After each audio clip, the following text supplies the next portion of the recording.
Shalom, brothers and sisters. I'm Elder Rikash Yar here with Elder Lawyer on this Sabbath. Before we begin today, let us first do the Hebrew Credo. Deuteronomy 6:4. Hear, O Israel, the Lord our God is one. Shema Yasha'Allah Ahaya Alahaya Nawa Ahaya Akkad. Shema Yasha'Allah Ahaya Alahaya Nawa Ahaya Akkad. Shema Yasha'Allah Ahaya Alahaya Nawa Ahaya Akkad. Shema Yasha'Allah Ahaya Alahaya Nawa Ahaya Akkad. Shema Yasha'Allah Ahaya Alahaya Nawa Ahaya Akkad. Shema Yasha'Allah Ahaya Alahaya Nawa Ahaya Akkad. Hear, O Israel, the Lord our God is one. Hear, O Israel, the Lord our God is one.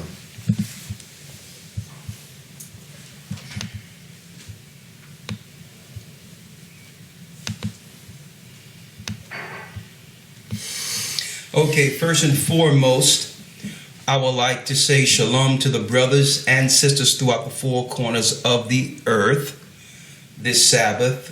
Praise the Most High, Ahaya, in the name of Yeshaya wa Rawak.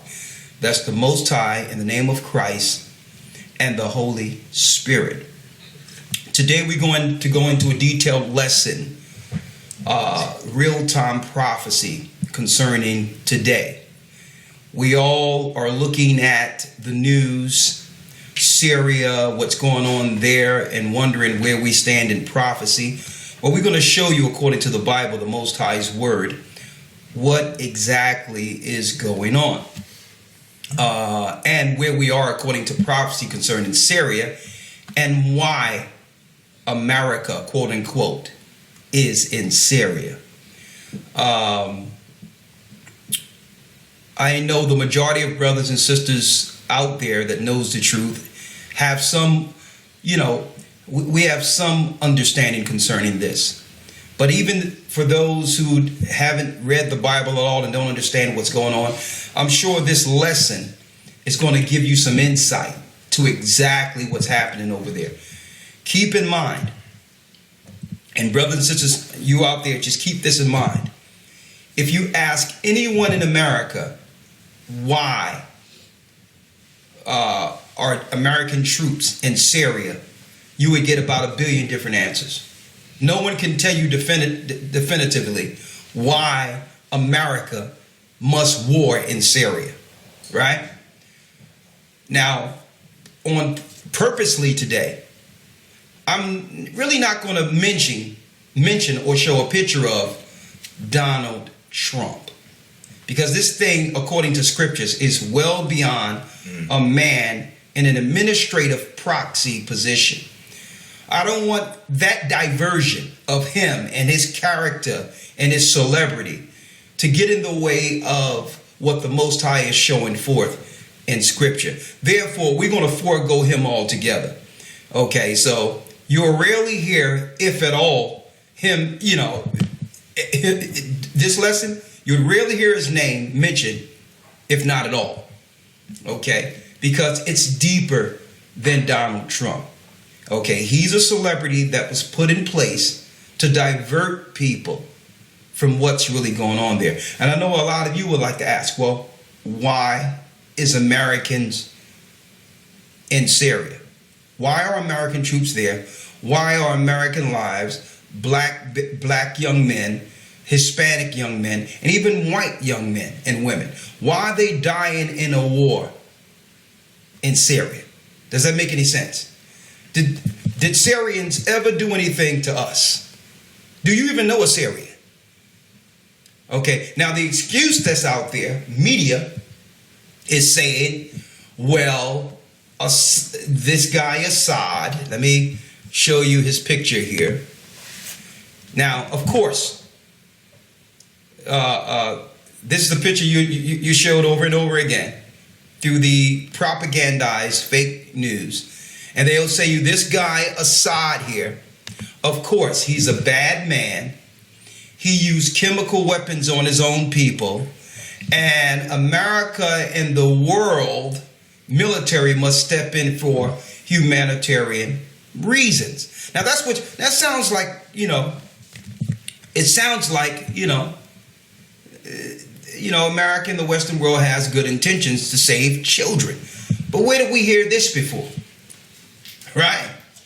We heard this during the time of Saddam Hussein. They said Saddam Hussein used chemical weapons on his own people, and through that, America had to step in and really help the Iraqis. Here's the problem. Over 1 million Iraqis were killed after the invasion. More people, they claimed, was chemically or destroyed by a dictatorship under Saddam Hussein. Remember that? Well, let's go recent, right? About 3 years ago, I kind of heard the same story from the presidents, from the proxy positions that said, well, listen, Assad chemically attacked his own people. We must go in for humanitarian reasons. And I know people, we have short-term memory, but the same narrative was used, 3 years ago with the whole Benghazi Gate thing of Hillary and all that. And come to find out, guess what? You got it. Come to find out, it was American and Israeli troops masked and clothed as ISIS or some type of, jihadists. It was Israel and America that actually killed the people over there.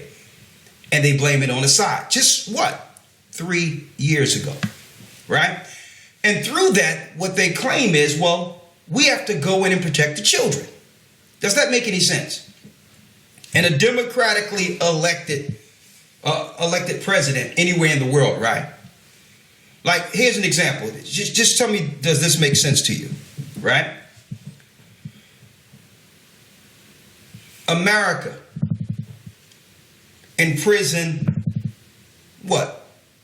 Just say American in prison, 2 million blacks. Or 2 million, let's get, because sometimes color, really deflects from what's going on. So let's leave color off the table. So let's just say America in prison,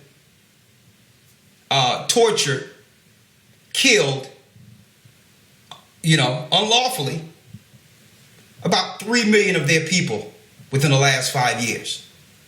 Right? Black, white, it doesn't matter. American citizens.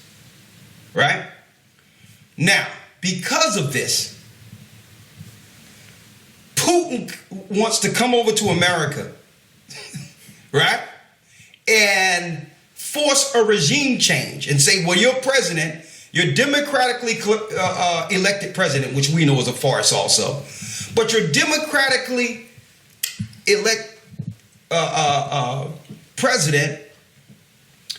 We're going to move him out of office and place a guy in that we feel will suit not only our interests, but will be better for the people. That's what they say they want to do to Assad. They want to go over there, take their leader, a democratically elected leader, mind you, where actual elections are elections over there, like paper ballots and all that. They actually have real elections over there. So this is the person the people of Syria chose, that the Western world looks at and say, well, hold up. This guy is a terrorist. He's a bad guy. And all I see on the news programs are these Israelis talking about how this Assad guy is a bad guy. Now, mind you, there's been like almost a year blackout of what was really going on over there in Syria. You didn't hear anything about Syria at all, did you? Up until after, a new regime in America, right? But what was going on in Syria between the last chemical attack that was done by Israel and America over there for the last 3 years? Yeah, it was a blackout, right? What was going on? Do you know that this just is a continuation of the killing and the warfare that's been going on since they invaded Syria? It didn't just happen the day before yesterday. So, according to the Bible, what's going on? Well, let's go here first. There's one key character missing from this narrative. And it has everything to do with the flag on your screen. Right? Who's the missing character within this whole narrative of war? You never hear Israel's part. What is Israel doing? This guy, how long he's been in position? Right? What is his part over there? The media, none of the media anywhere gives a clear, distinct understanding of what Israel's part is in all of this. And that's what we're going to do today. Since the news don't want to talk about it, we're going to show you, according to the Most High, what's really going on over there in the Middle East. They don't want to talk about it. Like, you see this guy? He's a key component here. His name is Netanyahu. Right? And we're going to talk about Israel today. And a matter of fact, the title for this particular video will be called Israelis' War Against Syria. Matter of fact, a better title, Israel's War Against Syria. Now, mind you, I'm an Israelite. Right? So when I say Israel's war against Syria, you know exactly who we're talking about. Okay? Not the Israelites in exile serving captivity under the Roman Empire. I'm talking about those who Christ identified as the synagogue of Satan. Right? And what does this mean for anyone, anywhere? Right? If they're able to go to war using false pretenses and lies, because don't forget, Christ pointed them out. They have a certain character. Right? I'm going to show you something about the character that comes with these people that are in place with an agenda, a hidden agenda.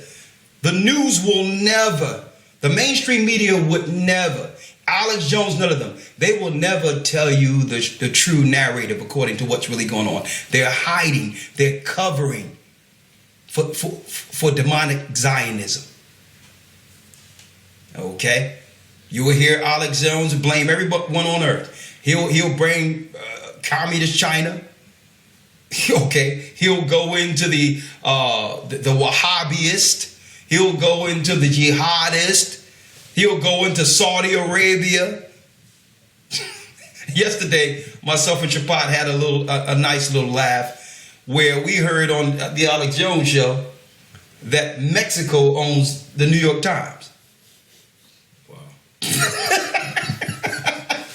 Mexico owns the New York Times. What's going on here? I'm going to show you something. Let's go into these scriptures now. It's Revelations 2 and 9 real quick. And St. John 8 and 44. Israel's war in Syria. That's what we're going to title this. Israel's war in Syria. Right?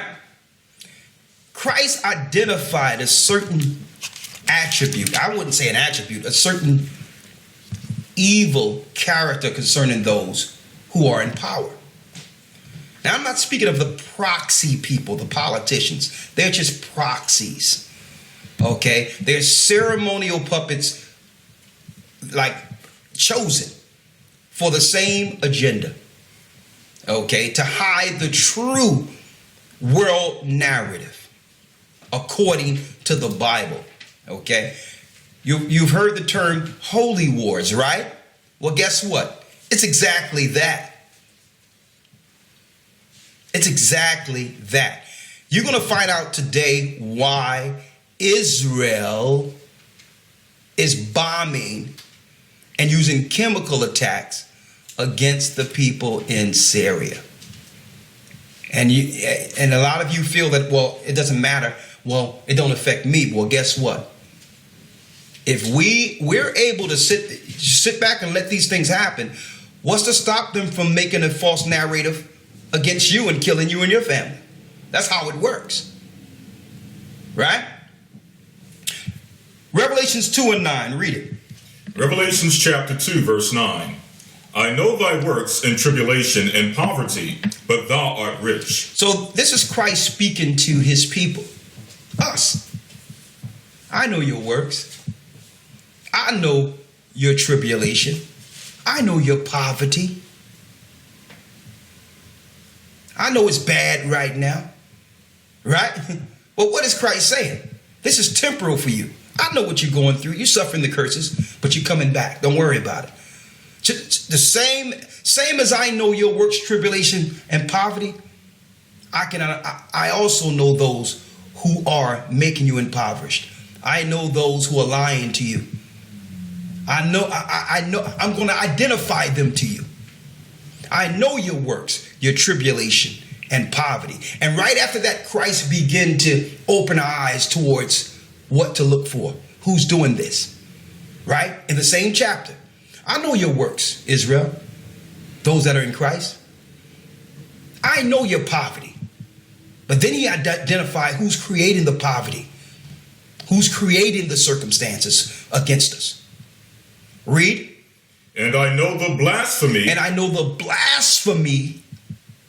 Of them which say they are Jews. Which say they are Jews. And are not. And are not. They're not my people. That's what Christ is saying. They're not the true people. They're not the people who was promised the land. Read. But are the synagogue of Satan. But are the synagogue of Satan. Right? And there's an attribute about these. Right? They have a certain track record that precedes them, that they cannot disconnect themselves from. Christ identifies this. Check this out. Read the next verse. Verse 10. Fear none of those things which thou shalt suffer. So if Christ is warning us to not fear the things that we're suffering, right?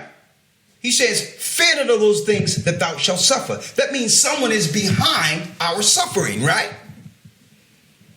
Read. Behold. Behold. The devil shall cast some of you into prison. Shall cast some of you into prison. Now check out the end game for all of this is torture and imprisonment, right?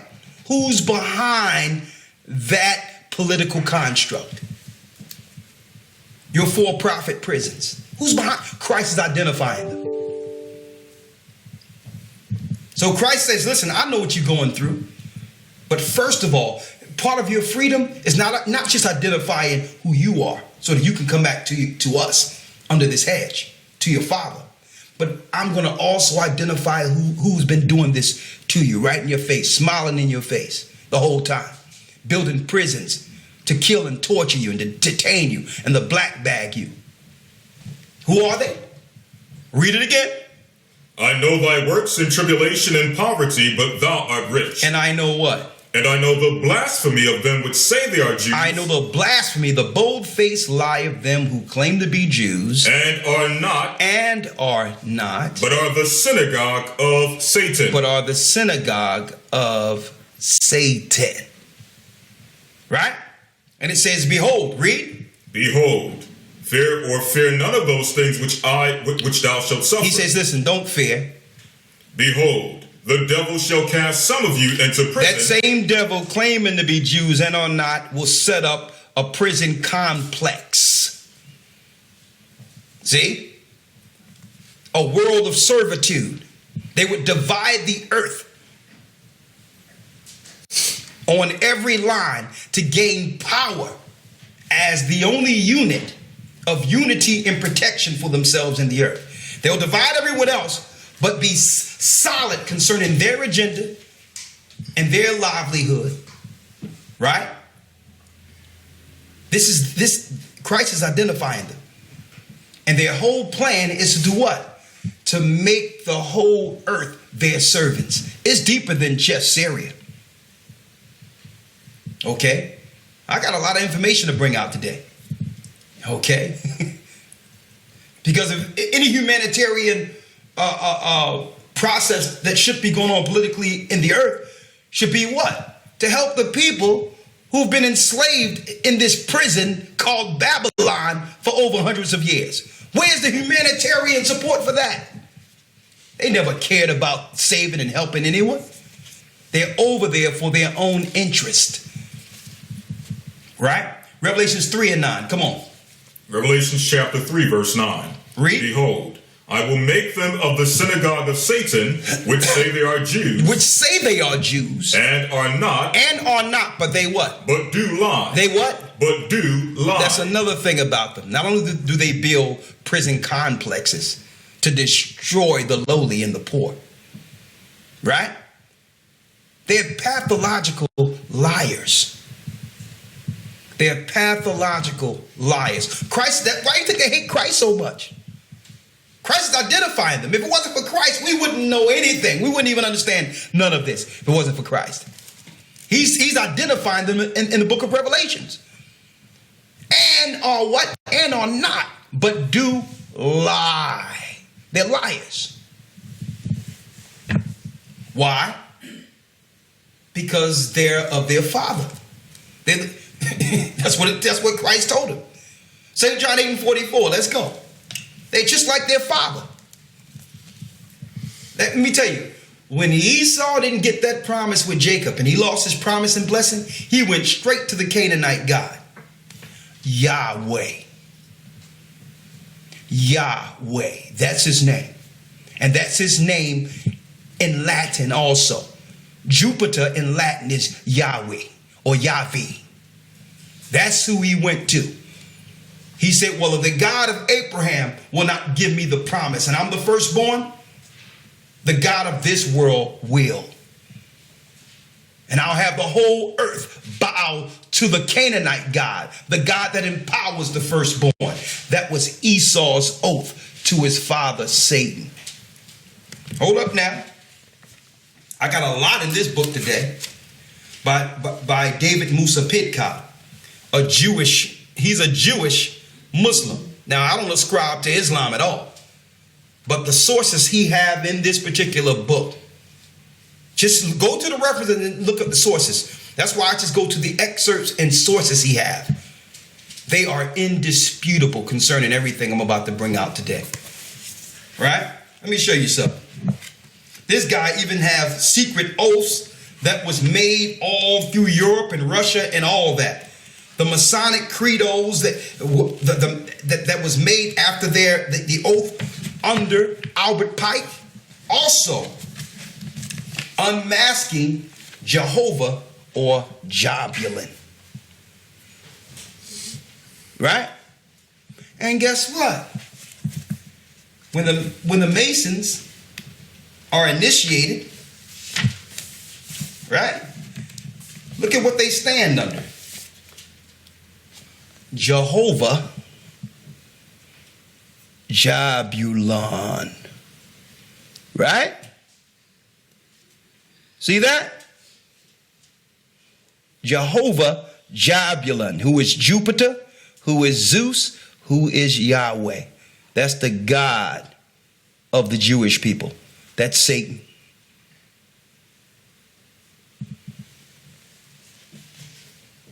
Right? Let's go now. How did Christ identify them? Let's get St. John 8:44 now. St. John chapter 8, verse 44. Come on. Ye are of your father, the devil. Christ told them, ye are of your father, the devil. Cain made an oath with Satan in the beginning. Right? Cain made that oath. And he was turned over to Satan after what? Slaying his own brother. Well, Christ is speaking to a lot of them who were converted and operating as so-called Jews under the Pharisaical sect, under the Pharisees. You had a lot of Jewish people, white people, like Herod, like Antipas, his grandfather, Edomites, posing as Jews back then. And that was before the Khazarian conversion between the 8th and 11th century, okay, AD. They converted well before Khazar. So Christ was even pointing them out. He says, ye are of your father, the devil. Read. And the lust of your father ye will do. You will lie just like your father. The same way Cain made an oath and an agreement to build cities for evil before the flood. You would never guess who made that same allegiance after the flood. Edom, Esau. Okay? And not only that, he gave the Canaanite daughters.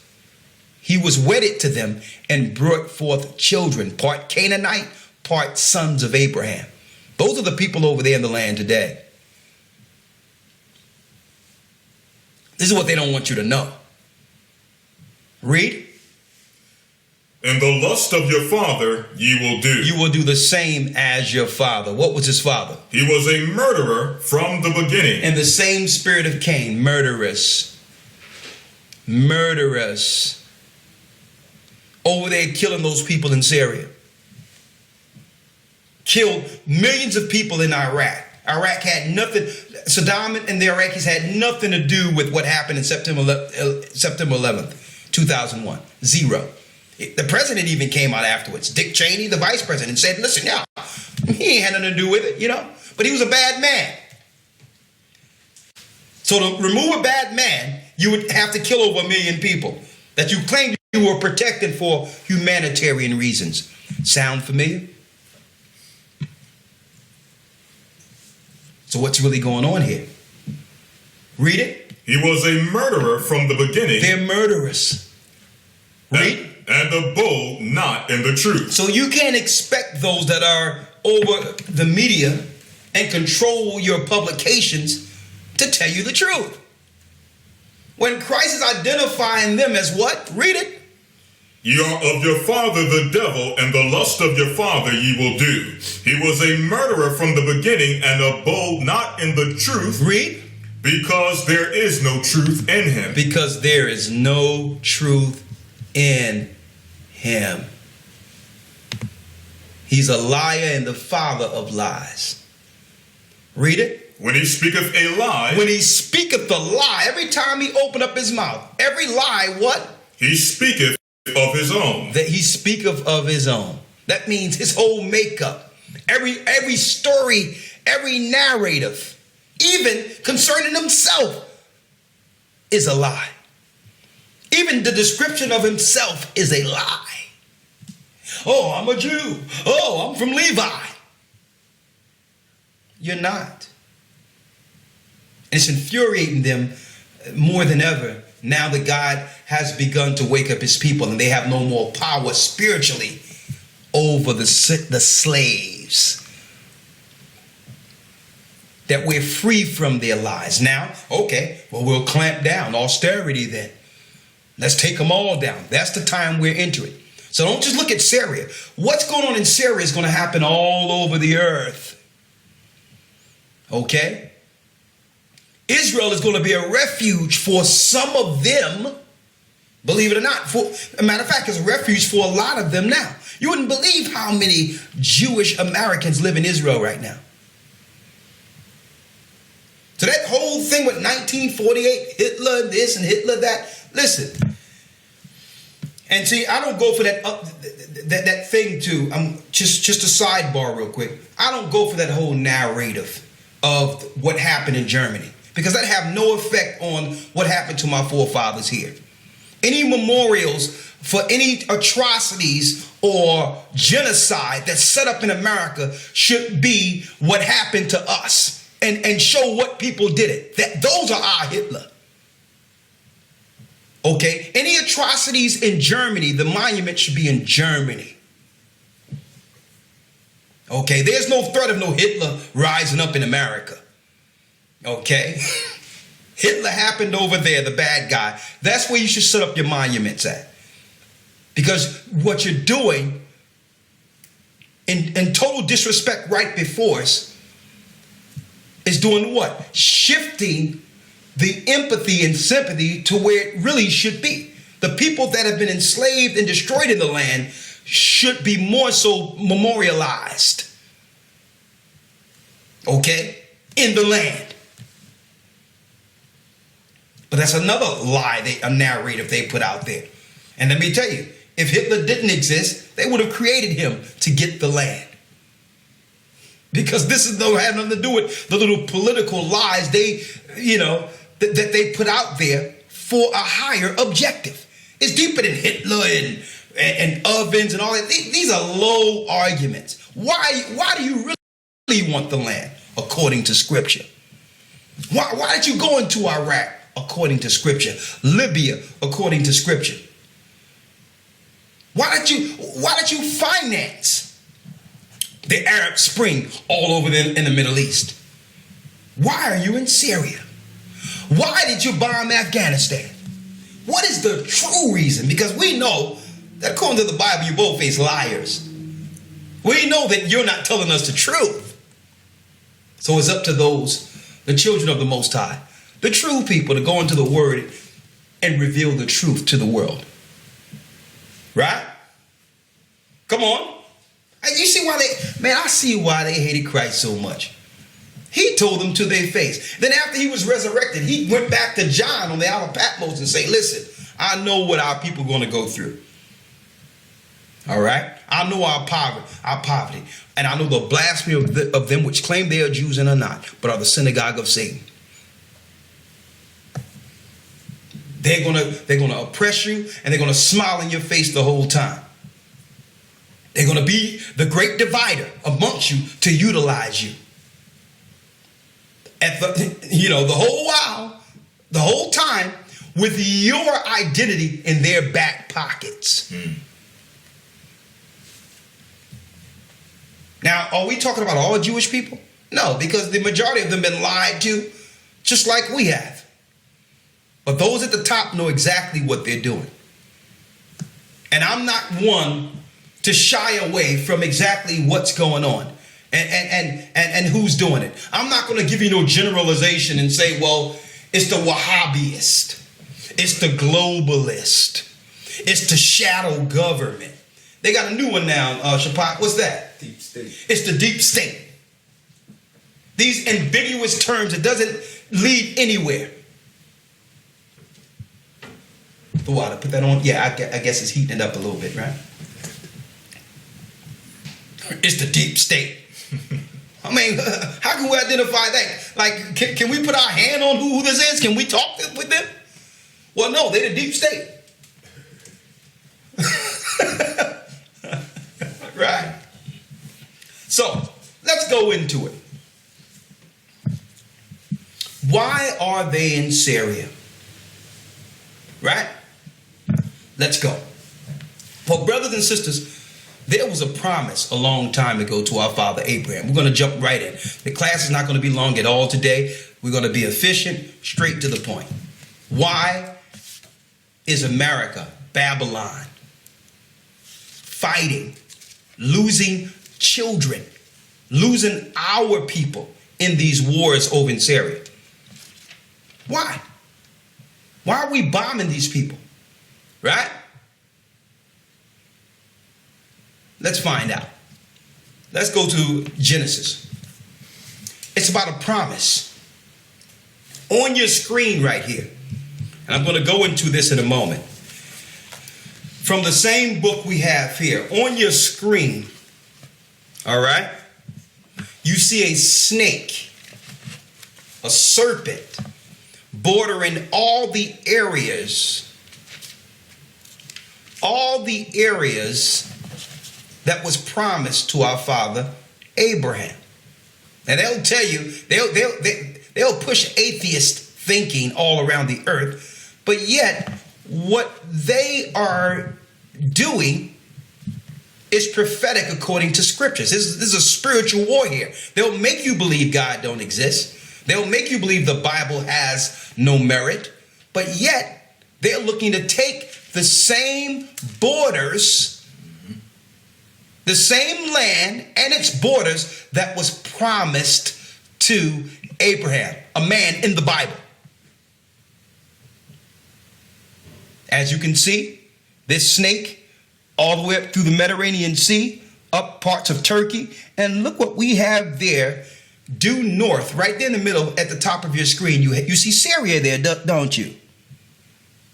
Don't you? Can't you see Syria there? Parts of Saudi Arabia, parts of the Sudan, Egypt. Now, mind you, brothers and sisters, that land rightfully belongs to us. Okay?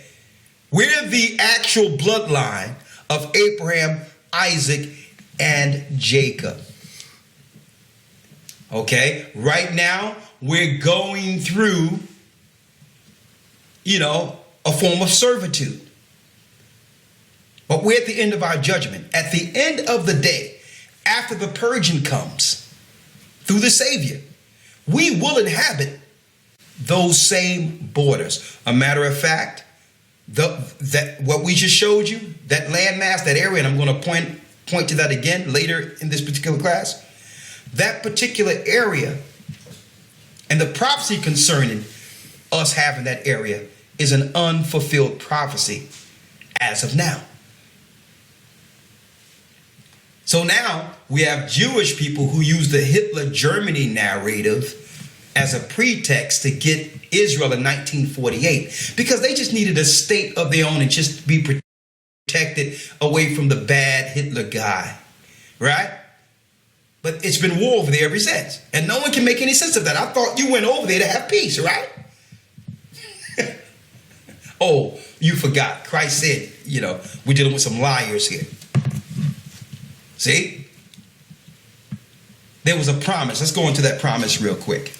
Yes, sir. We're going to jump around in Genesis. This is Genesis chapter 12, verse 1. Now, for the sake of time, we're going to go precept upon precept, line upon line. So work with us, okay? If it's too fast for you, we understand it.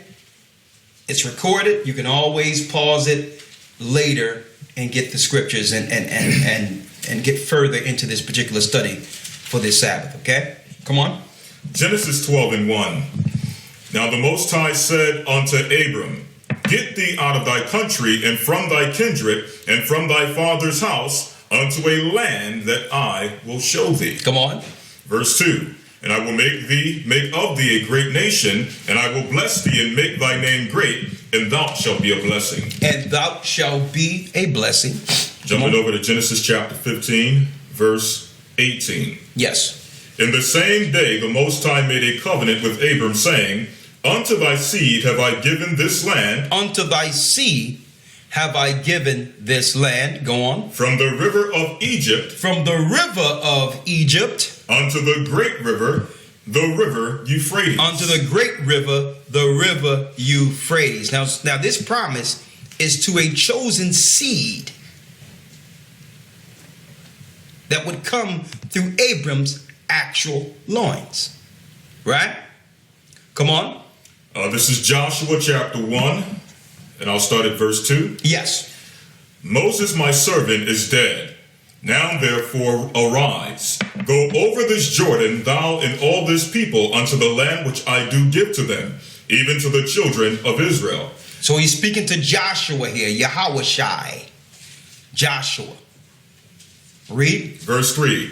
Every place that the sole of your foot shall tread upon, that have I given unto you, as I said unto Moses, from the wilderness and this Lebanon, even unto the great river, the river Euphrates. Come on. All the land of the Hittites, and unto the great sea toward the going down of the sun shall be your coast. Shall be your coast. Now, isn't it, you think it's a coincidence? Isn't it ironic that the same areas that was given to the children of Israel coming out of Egypt, he showed Joshua all the borders, the whole border that belonged to his father Abram, that was promised to Abraham. And look at this border here. You think it's a coincidence that this guy over here is fighting all the countries within this border and saying that a regime change is needed? What's the regime change? The regime change is all the elected officials that are not being controlled by them. They need their people in the land. Why? Because they are teaching people everywhere, even their own people, that those areas rightfully belong to them. Okay, they didn't go to Israel because some boogeyman was torturing them and they needed a place of their own. They was doing fine in America during the same time. So they could have came to America. So don't buy those narratives. Those are lies. They are, you know what they're doing? They're dealing with self-fulfilling prophecy. They're dealing with self-fulfilling prophecy. Okay? But the land doesn't belong to them. They're not supposed to be there. The judge is coming. They're not supposed to be there. And we're telling our people, be careful. You better not be in these borders right here. You better not be in these areas, because the judge is coming with fire for the whole area. I'm going to go into that later, right? But let's talk about Syria right now. Anything else on that, other lawyer? Yes, sir. Let's talk about Syria right now, because Syria is the key emphasis within the news right now. They're finally giving us some Syria news after the 2-3 year blackout of them, the continual bombing and the orphans and the children being shipped all over the earth, being trafficked all over the earth through sex trafficking and child trafficking and organ harvesting and all that. These are all the things that you'll never hear on the news. Since they've been in Syria, they've made refugees killing these people.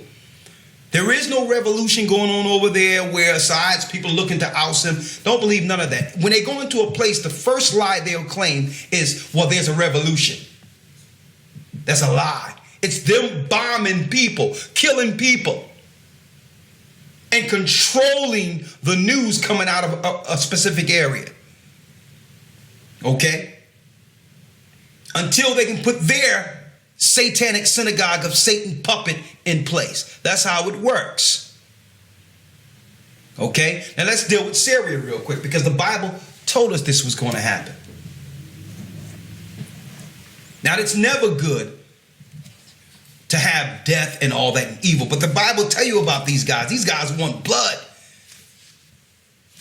These guys live in blood. Why? I'm gonna tell you why. Let's go to Genesis real quick. 27.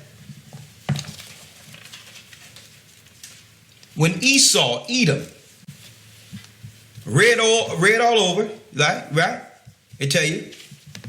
When Esau and Edom, when Esau lost his birthright and his blessing, the Most High, through the Spirit, showed Isaac the future concerning Esau, where he would be, what he would do, and how he would gain power, and what he would use to sustain his power. Right? Let's jump right to it. After Esau, the red one, lost his birthright and lost his blessing. Right? Now, a lot of people out there ignorantly are calling Esau, calling the European rulers today, Rome and all that, calling them Javan or Gentiles or from Japheth. They're ill-informed with no understanding. There's no place on earth that's anywhere in scriptures that tell you that Japheth was going to be ruling at the end. Okay? It's Esau ruling. Rome is Esau. The Greeks were Esau. Why? Because we all know that the Agagite went into Persia, Macedonia, and he was an Edomite. And later, it was his bloodline that ruled Greece. A lot of that information, we teach in the academy. And those in the academy, we have the detailed information there. But still, we're going to do in the future a more detailed understanding out there so that people don't get thrown off concerning prophecy. Okay? But come on. Let's show you in Genesis 26, the spirit that came into Isaac to give us a detailed understanding of his son's future. Isaac's son's future, the firstborn, Esau. To show you how he would live by and what he would live by. Read. Genesis chapter 27, verse 1. Come on. And Esau hated Jacob because of the blessing wherewith his father blessed him. So Esau hated his brother Jacob, his younger brother. Where Jacob? You're looking at him. So that's the first part of what you don't understand concerning racism and division. It's two children vying for the same promise. That's what it is. It's always been that. We're Jacob, the 12 tribes of Israel that are suffering under the total homology and destruction and colonization that's brought forth throughout the earth through the sword by the Roman Catholic Church, the Romans, the Edomites. Okay? We're Jacob suffering at the hands of Rome. Come on. And Esau said in his heart, the days of mourning for my father are at hand. Come on. Then will I slay my brother Jacob. Then will I slay my brother Jacob. Why? Because he lost his promise and birthright. It didn't belong to him. It was told to our mother Rebekah in the womb, the elder shall serve the younger. Esau said, you know what? I would do whatever I need to do, but I will overt that curse. Everything belongs to me. And he's been at war with us ever since. Especially from the political hierarchy vantage point. That's the unseen conspiracy against us. Come on. And Esau hated Jacob because of the blessing wherewith his father blessed him. And Esau said in his heart, the days of mourning for my father are at hand. Come on. Then will I slay my brother Jacob. Go on. And these words of Esau, her elder son, were told to Rebekah, and she sent and called Jacob. No, I need you to go to the blessing Isaac gave Esau. He asked his father, well, is there one blessing you can give me? What about me, father? Let's see the blessing our father Isaac gave our evil twin. Verse 38. And Esau said unto his father, hast thou but one blessing, my father? Bless me, even me also, O my father. Come on. And Esau lifted up his voice and wept. And Isaac his father answered and said unto him, behold, thy dwelling shall be the fatness of the earth. Thy dwelling shall be the fatness of the earth. And of the dew of heaven from above. Read. And by thy sword shalt thou live. By thy what? By thy sword shalt thou live. By thy sword, what? Shalt thou live. Shalt thou live. So anyone claiming, there's more on that. Anyone claiming that Esau just disappeared off the earth and died off the earth don't understand anything. The Bible is identifying Esau that he would live by what? Warfare, bloodshed, shedding blood. Now, of course, he hid himself under Jewry or the name Jew or Israel. But all in all, these people are from the bloodline of Edom and Canaanites. Come on. And by thy sword shalt thou live, and shalt serve thy brother, and it shall come to pass when thou shalt have the dominion. So also, according to the Bible, Esau gets a future dominion. So you can't say Esau don't exist. When thou have what? When thou shalt have the dominion. When thou shalt have the dominion. So you will rise above your brother Jacob and have power. Huh? Well, who had power by the time Christ was born? Who was in charge? Edom was. Edom was. The Greeks and Romans. The Bible tell you they would have dominion. So in order to understand their dominion, you would have to go into what? The four beasts of Daniel. Babylonian, Syrians, Persian, Medes. Well, none of them are Esau. Oh, the Greeks and Romans. That's when they got their dominion. See? Come on.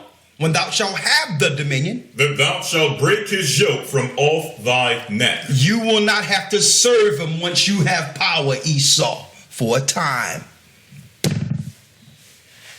And what would Esau live by? The sword. But guess what? Hey, according to the Bible, according to Christ, I know y'all don't like him, but if you live by the sword, you die by the sword. That's the way it is. Things come around, what y'all call karma. Right? So he would gain rulership, but it wouldn't be through promise. His rulership would be by what? Lies, deception, and bloodshed.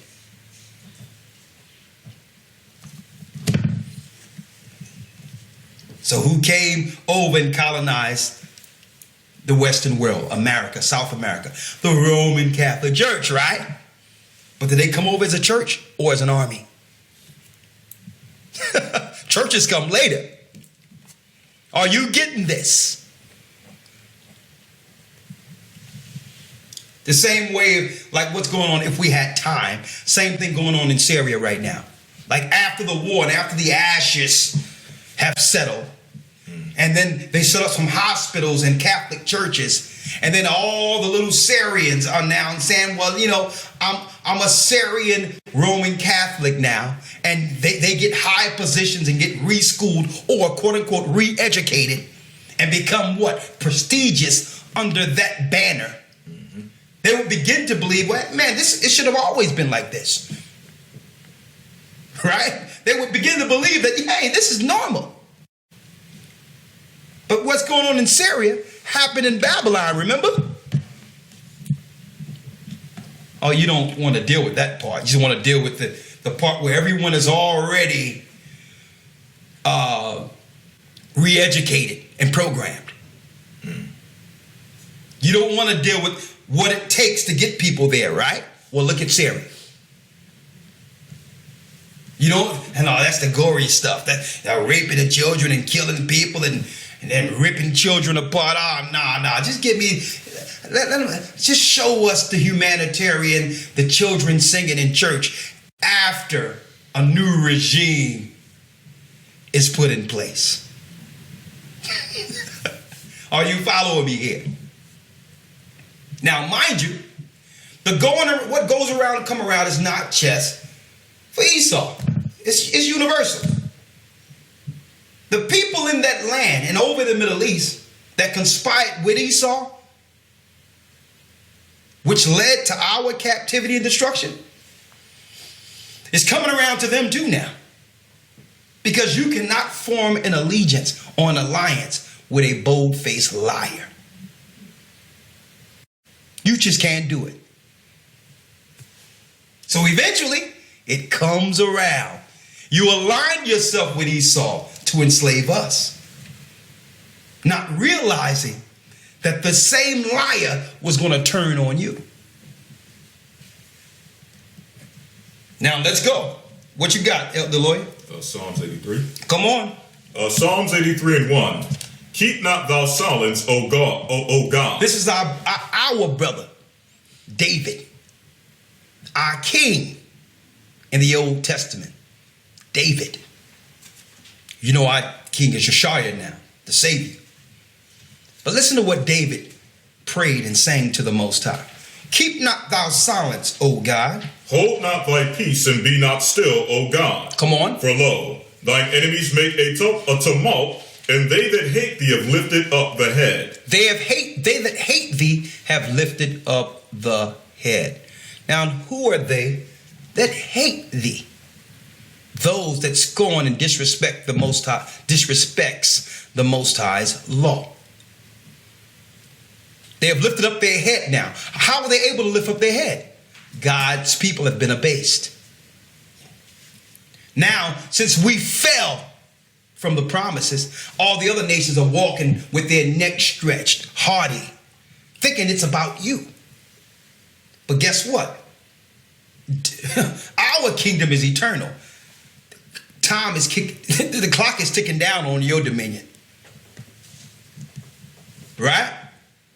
So they lifted up their head now. Read. Verse 3. They have taken crafty counsel against thy people. And they have taken crafty counsel against thy people. That's the UN. That's the United Councils of Nations, who sit in these places and take crafty counsel against about what they're going to do against us, the poor, next. Read. And consulted against thy hidden ones. We are the hidden ones. Our truth have been hidden by the conspirators.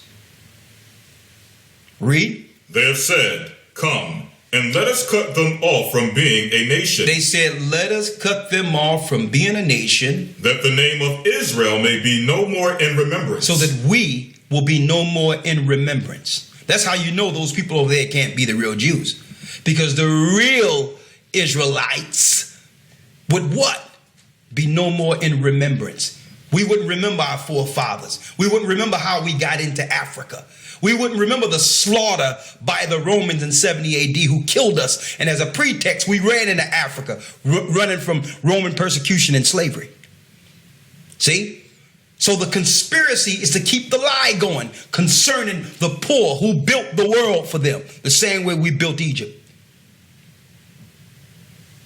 They conspired together so that we can be servants and they can just suck our spirit dry and utilize our works for their satanic gods. But now it's coming around. The whole earth is under judgment now. Hey, you know what the Bible, not the Bible, there's a saying here, not the Bible saying, but hey, you lie with dogs, you get fleas, right? So you made an allegiance against us, not realizing you were making an allegiance and a treaty with a bold-faced liar. And eventually, if he see what he can do against us and get away with it for a time, hey, you other nations are easy pickings. All right? Because there's really no judgment against what I can do, of what I'm doing against you. As far as we can see, you're a goyim. That's what the Jewish people call all the other nations, goyim. You know what goyim is? Amongst their circles, all people outside of them are cattle.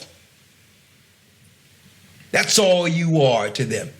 So when you aligned yourself with them against God's people, eventually the pendulum would swing your way, literally. Check it out. The Bible identified those who conspired against us and aligned themselves with the synagogue of Satan who's ruling today. Read. Verse 5. For they have consulted together with one consent. They are confederate against thee. And they are confederate against us. Then it identifies them. Go on. Verse 6. The tabernacles of Edom. It names Edom first. So what's this lie people putting out there that Edom don't exist no more? Edom is the top conspirator against us. Esau is the modern day Jewry. Edom. He's the top conspirator against God's people. Read. And the Ishmaelites. Ishmael is next, the Saudi Arabians. Because why? They lost their promise or their right of the firstborn. They lost that with what? Our father Isaac got the promise, even though Ishmael was the firstborn. So Ishmael and Esau got together to conspire against us. So don't go for that white narrative of somebody shooting somebody, that's fake news. The Arabs, jihadists chopping off people's head. These are all lies. They're both working together on the world platform, on the world stage. At the end of it, it's going to be us as labeled terrorists. That's what it is. They're setting the construct on both sides, the narrative on both sides. But at the end of the day, it's going to be our faces, our heads really on the chopping block. Okay? That's what's really going on. They're the conspirators against us. It say Esau, which is Rome, and the Ishmaelites, which are the Saudi Arabians. They're behind this whole narrative of the Middle East. And they're both, on some levels, fighting for the same promise too. Right? But their first agenda is to eradicate us. The 12 tribes of Israel who are waking up now. The Most High began to wake us up. So that's the biggest issue for them. But on some level, them two are vying for the same position. The holy wars in the Middle East. Right? Come on. Of Moab and the Hagarenes, Gebal and Ammon and Amalek. It says Gebal, Ammon, and Amalek. These all of these areas that we're talking about. All these people reside, in these areas. Right? Come on. Ashur also is joined with them. Come on. They have hope in the children of Lot. They have hope in the children of Lot. So you see what's going on over there with the Palestinians? Soon what's going to be happening over there with the Jordanians? They all conspired together. Syria is there. They all were against us before we fell. See? Our persecution happened well before the slavery in America. This is the last captivity we had to endure. Okay? But we've been suffering it since way back when. And all these other nations now that are fallen had a hand in it. So, hey, the Jewish people like, listen, when they was set up in 1948, they say, listen, hey, I'm good. Listen, I have more right to this land than all of you. Because what? Jacob and Esau came out together. So if Jacob is not staking claim to this land, hey, I'm Esau. At least, the promise came to my father Abram. So I can kill all of you around here now. See, yeah? They're like, listen, this belongs to us. This border belongs to us. From the top of Turkey, from Syria to the Middle East, Saudi Arabia, parts of Saudi Arabia, parts of Egypt, all of it belongs to us. Okay? So since Jake don't know who he is, don't forget, we conspired against him so that the name of Israel will be no more in remembrance. We conspired against our brother. So, hey, now that I'm here to collect for me and my brother. Even though, I want to kill my brother anyway, but hey, but since I'm over here, I'll kill you. That's how it works. Because what? Esau is not the only one who know the promises concerning that landmass, those borders. The other nations know that it don't belong to them either. See? Holy wars. We totally quantified it. Made it clear to be understood why there's holy wars in the Middle East. So many people everywhere used to wonder, if these are all holy people and they all claim they're worshiping a good God, one worshiping Islam, one worshiping Christians, and they're good people, what's going on with all these wars? Then they claim, well, religion is just hypocrisy. It's just a lie because they claim they're down with God, but look at all the wars. Nah, it's all evil. You don't realize what's going on here. It's about a promise concerning that particular land. And the future prophecy concerning the land. And not only that, whoever ruled that particular land, these borders, ruled the earth. Don't forget, the dominion was given to our father Adam, who was planted eastward in Eden, and therefore he gained all dominion over the earth. Eastward in Eden, where's that? Yeah, you got it. The land that was given to our father Abram. You rule that land, you rule the world. That's why when we fell and the Arabs, Ishmael went there and took over Jerusalem for a while. Didn't they rule the world? Yes. For a time, they had full power. Rome took part of it. The Arabs took part of it. Whoever ruled from that area rules the world. So now here's the problem. The problem is they know we're waking up now. So right there, they realize the clock is ticking down on them quicker. Because why? Our fathers now hearing our prayers and saying, well, you know what? Eventually, we have to cut their time short to fulfill the promise and give the impoverished and the people who've been suffering for years back what belongs to them. So they're fighting each other and then plan on doing what? Incarcerating and killing us under false narratives. That's what's really going on. Come on, read it. Verse 12, who said, let us take to ourselves the houses of God in possession. So all nations together in the Middle East, all these other nations, the Moabites, the Jordanians, the Ammonites, the Palestinians, the original Syrians, all these people agreed together to lie to us, to re-educate us, to make us believe we were Hamites or some other people. So that by us not understanding who we were and our rich culture and the understanding or the attachment we have to our forefathers, we would become what? Generational, perpetual servants to them. They all agreed to this. They all agreed to enslave us. So this white man enslavement that we magnify wasn't our only captivity. All the nations had an opportunity to enslave us. So now it's coming around full circle. The Jewish people now are saying, well, listen, I'm going to take Syria. I'm going to take this land. I'm going to take that land. Because y'all conspired against my little brother with me. Right? So y'all don't belong over here. You Syrians don't belong over here. That's what the Jewish people are saying. Right? In a way, they're telling the truth, but they both face liars.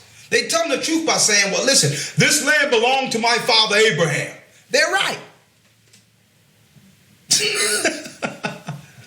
But here's the lie. They're coming in cloaked as Jacob. Their cloak or cover is that they're Jacob when they're really Esau. Come on. Now, let's get Syria real quick according to Bible prophecy. Right? One moment.